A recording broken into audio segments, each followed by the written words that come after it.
In this video we will be talking about the stage 3 for our project automatic answering service for coronavirus question. So in this video I'll be showing you all the user interface as well as the summary generation, and I'll be explaining a bit of how the summary is generated. So let's see what the user sees when they come to the website for the first time. So they will be seeing this landing page, and in this landing page they will also be seeing the try it button. So once the user presses this try it button, then they will go to a section where they can see that the browser actually uses cookies. So in this they can also read the cookie policy if they want to, or if they don't want, they can simply accept the cookie. So here I'll be accepting the cookies, and here as you can see that here there would be a UUID. So for the first time when the user will be asking a question in this site, then only they will be given a user ID, as well as you can also see that here is a drop down. This is actually the list of questions that this user currently asks. So for example, this user asks 3 of the questions, then this will be showing the 3 of the question and it will be stored as a cookie. Here is the portion where the summary will be getting generated. So you can see the question and the summary here, and it will also display the feedback if you give a feedback for that specific question. So here is a slider for the feedback which contains 2 attributes. Those are called relevance and satisfaction. So I'll be showing you how this part gets updated when I ask a few questions. So let's ask a few questions. So this is the first question I'll be asking, that is COVID-19 deadly, will it ever vanish? So for making this video shorter, I won't be going for processing, because processing a question will take some time. So what I did is I have previously asked this question and the system has already generated a summary. So when I'll be asking those same questions again, then that summary would be instantly fetched, and you won't be seeing that time delay for getting the summary or processing the summary. So let's ask. So here I am asking the question. So as you can see that it instantly generated the summary, that is COVID-19 deadly or will it ever vanish? So we can see that the summary says, based on the current numbers for COVID-19, death rate 2 to 3 per 100, the new coronavirus appears less deadly than SARS or MERS, but more deadly than seasonal flu. It is uncertain whether COVID-19 will vanish, similar to SARS, or become an established disease that follows seasonal patterns. So here we can see that the user hasn't provided any feedback yet. So they can always set a feedback from here and submit it. So let's say that the user sees that this question is relevant and also is satisfied with the answer. So I'm providing currently a relevance and satisfaction score of 9 and 9, and let me submit it. So once I submit that, we can see that the feedback has been provided, and you can also see the previous feedback that you have given. That's the most recent feedback you have given to this question. So accordingly we can also see that the drop down got updated. Here we can see that the new question got added to your cookies section. So from here you'll be able to see the question whenever you want. For example, after 2 months when you want to come and see the summary again, so you can see from here directly, and that would again not require any kind of processing, and this will be stored in your browser cookies. So let's ask a new question now.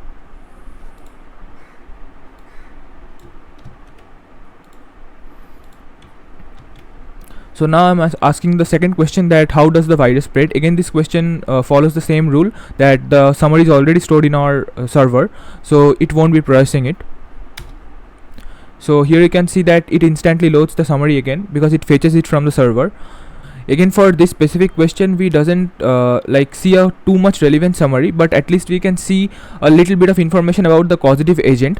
So how does the virus spread? So this part is a bit relevant, but maybe the other things are not that relevant. So maybe I will give a satisfaction and relevance of 6 and 6 for this specific question, and I'll be submitting the feedback. Now let me ask one more question, and I'll be showing one more thing to you all. So the next question I'll be asking is, can coronavirus survive on surfaces? So if I ask this, similar things will happen, and it will show you that for this specific question it has an exclusive requirement of mn+2. So again we have some kind of relevance, but not exactly what we wanted to see. But still again here I will be saying that currently there is only 369 documents that are processed. So when the document numbers will increase, and accordingly if we optimize our algorithms to make the summary generation faster, then you'll be seeing a better summary next time. So that's a part of a future research. So now let's give a relevance and satisfaction. So for this specific question I'll be giving currently a relevance of 7, but maybe a satisfaction of 3 right now. So whenever I'll be submitting this, then you can see that the relevance and satisfaction have been stored. So maybe after 1 week you come and want to see some of the summaries that were generated of those questions that you have asked previously. So let's take a look at this one. Is COVID-19 deadly and will it ever vanish? So when you ask it from here, it will be loading that from the cookies, and once it loads it from the cookies, then you can also submit a new feedback. For example, maybe you want to change this to 10 and 10 and you want to submit it, so you can always do that. So this was all for stage 3 which I wanted to demonstrate. So now let's understand the summary generation.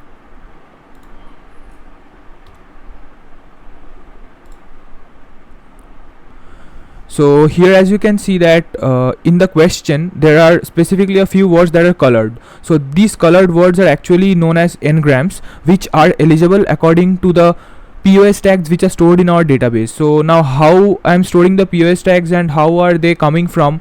So to understand that, you may take a look at the final presentation video where I have discussed those.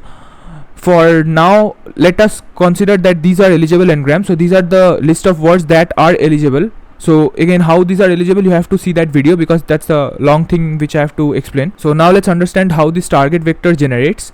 So as you can see that these specific words like COVID-19 deadly and vanish, so these are specifically 1 gram, 1 gram, then 2 gram and 1 gram. So this one, COVID-19, has a frequency of 85 in our database. Similarly, deadly has a frequency of 58 in our database, and the other two has 20 and 25 respectively. So this is the target vector. Why this is the target vector? Because this represents the frequency of each of these grams in our database. Now how we'll be comparing with the document or the sentence. So similarly, what we are doing is we are going for the same frequency of those n-grams, but in that specific document for creating the document vectors. For example, our database might have maybe 100 to 200 documents, and for those 100 to 200 documents there would be similarly 100 to 200 vectors. Now how will that vector get generated? For that, we are again going to fetch details from the table 5, which I have talked about in the presentation section, in the presentation video. So from that table 5, we will be actually grabbing all the frequencies of those n-grams in that specific document, and accordingly we will be creating these vectors. So once the vectors are all created, then we'll be doing a cosine similarity match, and we will be grabbing that vector that would be the best match for the target vector. And once we get the best document that matches the most, then we will be selecting that document and we'll be going for the sentences available in that document. For example, maybe document 5 gets selected out of maybe 200 documents, and that document might have maybe 150 sentences. So 150 sentences meaning 150 vectors. Now for these sentences, we will be again creating sentence vectors. So this sentence vector creating process is similar to the document vectors only.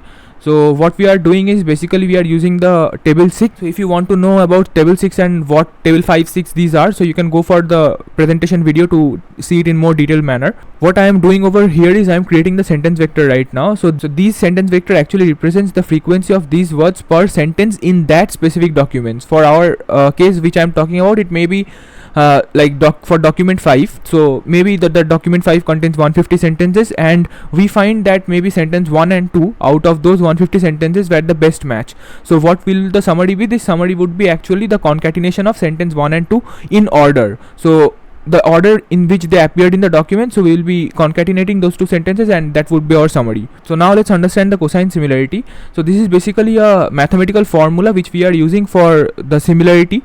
So we can see that in the document vectors, that's in number 1, we can see V as the target vector, and I am just showing D1 and D2 right now, but there might be more number of D vectors. So D, let it be Di.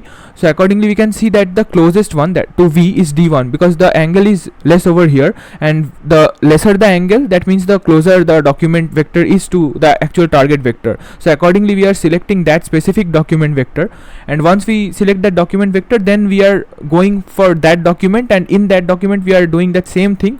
That is, that document might have several sentences, and in that several sentences we are again creating such vectors. And we can also see that that sentence 1 and sentence 2 are much more closer to the target vector V. So as they are much closer, so that's why we will be concatenating the sentence 1 and sentence 2 in their order, and that would be actually the summary for our stage 3. So this is the exact process how the summary gets generated. Thank you everyone for watching, and if you want to go for like the proper explanation of each of the stages and how they are connected to each other and what is their design and stuffs. So you can always go for the final presentation video that has been uploaded, so that you can get an idea of how everything is working. Thanks again for watching and have a nice day everyone.